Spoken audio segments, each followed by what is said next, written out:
Atong sayro ng dugang pa mga balita sa Mindanao, makauban nato si James Paulo Yap live sa Cagayan de Oro City. James? Salamat, Sara.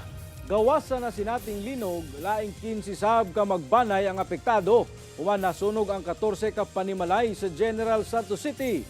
Gibiyaan nga kalan nga adunay giinit nga mantika, gitudlong posibleng hinungdan sa sunog. Ang detalye sa report ni Efren Mamak. Purot ang balay.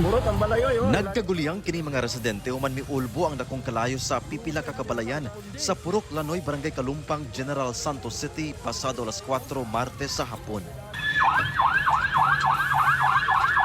Paspas miresponde ang kabomberuhan.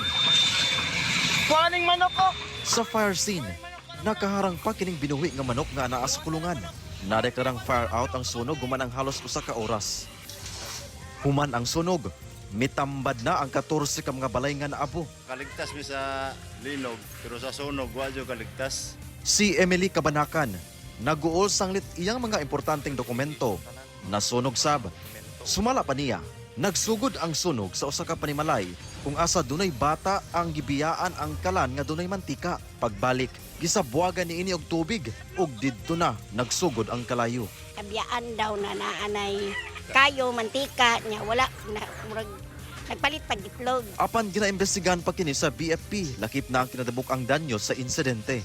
Dili pa nato na siya ma-confirm karon og kana siya mo po nang atong i-probe karon kung unsa gyud ang iyang tinuod gyud nga hinungdan. Temporaryo karon nagtinir sa covered court ang 15 ka magbanay nga nasunugan.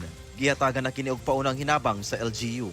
Bisag tagaan na mi gamayng tabang na makakuan mig payag. Panawagan sab sa BFP nga mag-invest og fire extinguishers ug magbayanihan pinaagi sa bucket relay system para paspas mapakgang ang sunog. Kauban si Gary Balantayog, Bong Vicencio, Efren Mamak. 1 Mindanao.